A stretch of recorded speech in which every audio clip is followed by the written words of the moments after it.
তাই দিদিকে আমি অনুরোধ করব যে আমাদের যে মাতৃশক্তি ভরসা কার্ড, সেই কার্ড উন্মোচন করার জন্য তারপরে দিদি তার বক্তব্য রাখবেন এবং সঞ্চালিকা মাননীয়া কিয়া ঘোষ মহোদয় প্রশ্নগুলি নেবেন এবং দিদি উত্তর দেবেন।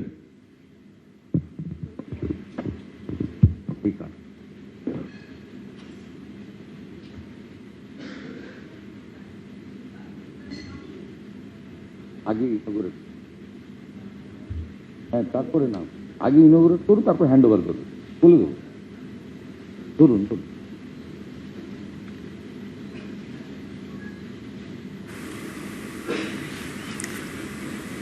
মাতৃশক্তি ভরসা কার্ড প্রকাশ বিজেপির।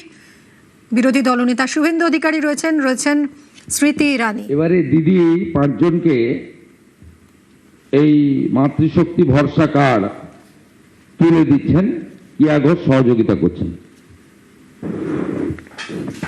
সবার আগে আমি ডেকে নেব ইন্দ্রাণী ভট্টাচার্য, এরপর অন্তরা বর্মন, সঙ্গীতা দাস, শুভ্রা জানা এবং মৌসুমী দাস, আমাদের এই দিদিরা, তারা আজকে আমাদের এই মাতৃশক্তি ভরসা কার্ড পাবেন মাননীয় স্মৃতি ইরানি দিদির কাছ থেকে, মাননীয় শ্রী শুভেন্দু অধিকারী মহাশয়ের কাছ থেকে, মাননীয় শ্রীমতী শশী অগ্নিহোত্রী দিদির কাছ থেকে।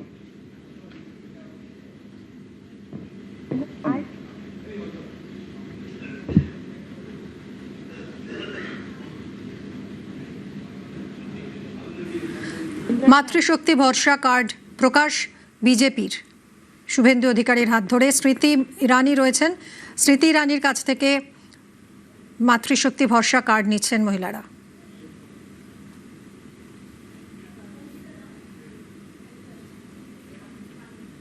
মাতৃশক্তি ভরসা কার্ড প্রকাশ অনুষ্ঠান বিজেপির।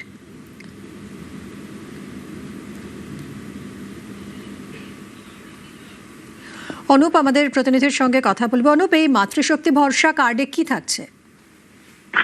বিজেপির পক্ষ থেকে এই মুহূর্তে মাতৃশক্তি ভরসা কার্ড তুলে দেওয়া হচ্ছে। নারীদের যে সম্মান বা পয়লা বৈশাখে যে শপথ দিতে হবে বোনেদের সম্মান রক্ষা, এই একাধিক কিন্তু এই মাতৃশক্তি ভরসা কার্ডে থাকছে।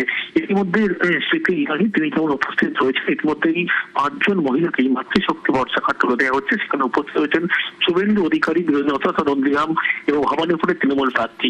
অর্থাৎ মাতৃশক্তি যে ভরসা কার্ড, সেই ভরসা কার্ডে মহিলাদের জন্য কি কি ব্যবস্থা যেমন করা হচ্ছে, যে সংকল্প যাত্রা যেটা অমিত শাহ উদ্বোধন করেছিলেন, পরবর্তী ক্ষেত্রে সেই সমস্ত ভরসা কিন্তু সাধারণ মানুষ শুরু মহিলাদের যেভাবে, এমনটাই এই সমস্ত ভরসা কার্ড ইতিমধ্যেই 5জন মহিলার হাতে তুলে দেওয়া হচ্ছে। পরবর্তী ক্ষেত্রে আরো মহিলাদেরকে কিন্তু চিহ্নিত করা হচ্ছে, তাদের সাথে এই মাতৃশক্তি ভরসা কার্ড তুলে দেওয়া হবে।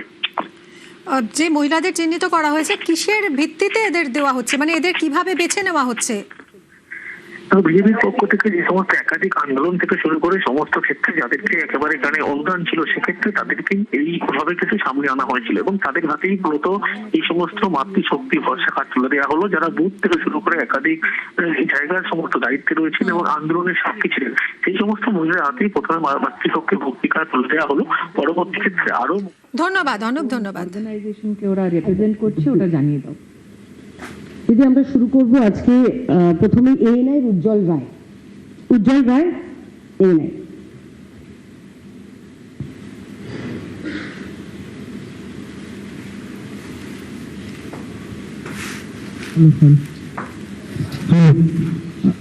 मैम, जिस तरह से एक वादा किया गया है कि भय आउट भरोसा इन, भय मुक्त बंगाल बनाना है, तो मुख्यमंत्री ममता बनर्जी लगातार ये आरोप भी लगा रही है कि और भी राज्यों में जिस तरह की जो घटनाएं घटती है महिलाओं के ऊपर, बीजेपी वहां से नजर को घुमा के यहाँ पे जिस तरह का जो वादे कर रहे, क्या वो पूरा कर पाएंगे? तो क्या एक बड़ा चैलेंज आप लोगों के लिए महिला सुरक्षा, जो सबसे बड़ा मुद्दा है बंगाल में, जिस तरह की घटनाएं आरजीकर में देखा गया है, दूसरे कॉलेजेस में देखा गया है, तो क्या एक बड़ा चैलेंज, क्या एक रोड मैप आप लोगों ने इसके लिए बनाया है?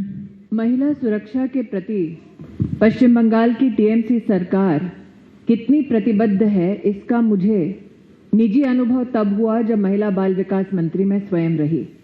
प्रधानमंत्री मोदी ने देश भर में हर जिले में वन स्टॉप सेंटर की स्थापना की घोषणा की थी।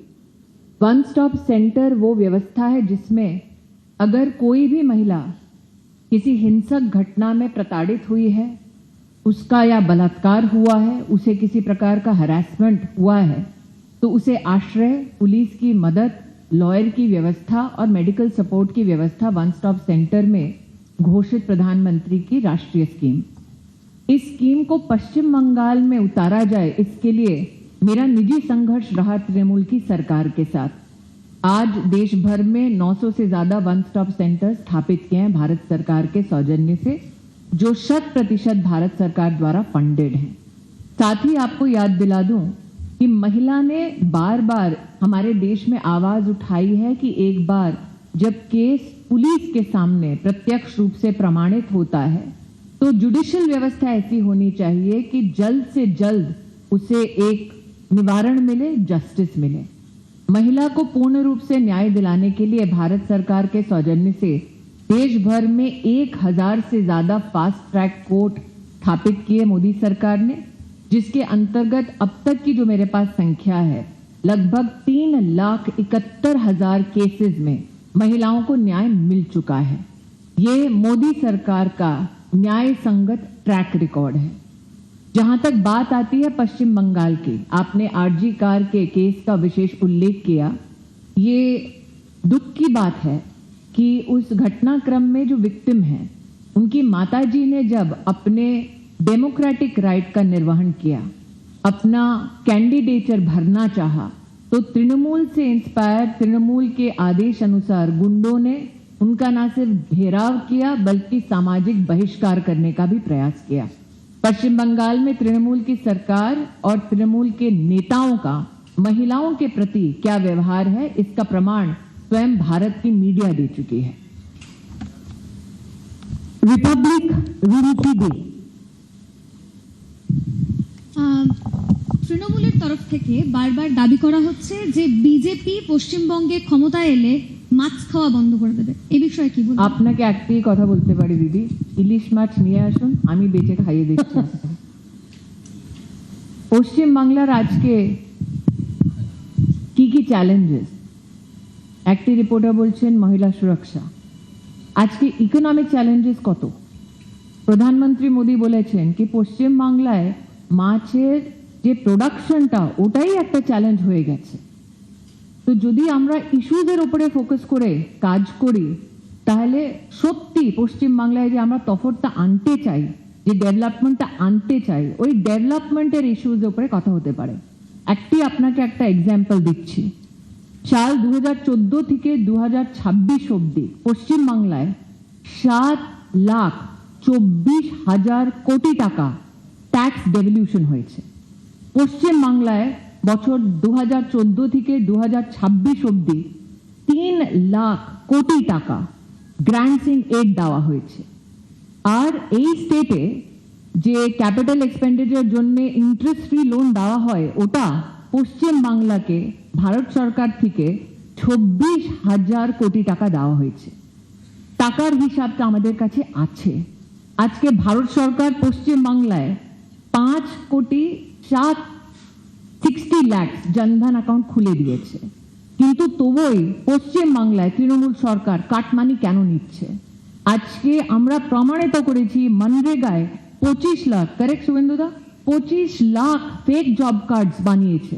কে তুলেছে ওই টাকাটা? কেন তৃণমূলের মন্ত্রীদের বাড়িতে ক্যাশ টাকা ধরতে পেরেছে মিডিয়া? এই সব বিষয়ের উপরে ডিসকাশন না করে মাছের উপরে যদি ডিসকাশন করতে চান, তো আমি এটাও জিজ্ঞেস করবো কেন মাছের প্রোডাকশনটা নেমেছে পশ্চিম বাংলায়? কেন পশ্চিম বাংলায় আসাম থেকে মাছ আসছে, গুজরাট থেকে মাছ আসছে?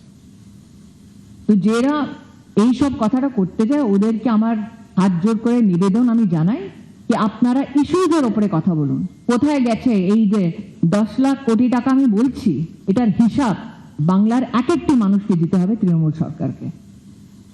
এবিপি আনন্দ, সুমন ঘড়াই।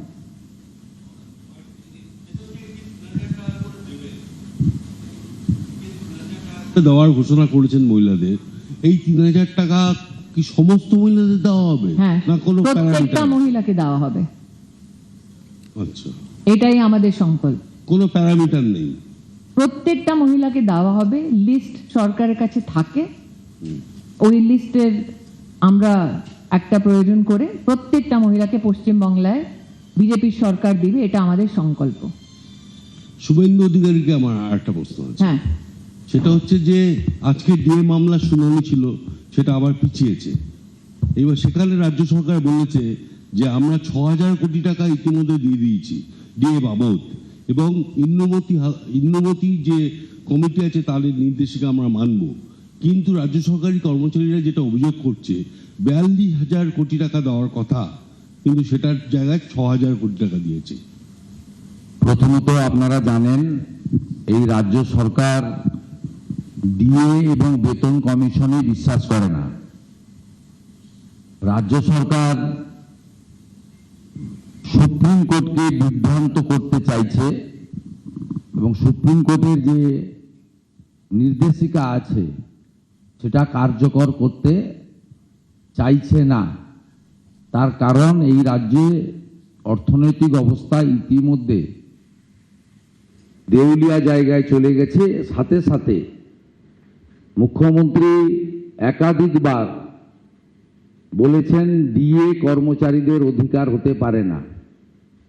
মুখ্যমন্ত্রী কর্মচারী, শিক্ষক এবং রাজ্য সরকারের নথিভুক্ত যারা আছেন এবং পেনশনার্স, এদের ডিএর দাবিকে কখনো কখনো বলেছেন বেশি ঘেউ ঘেউ করবেন না। এগুলো আপনারা শুনেছেন এবং দেখেছেন।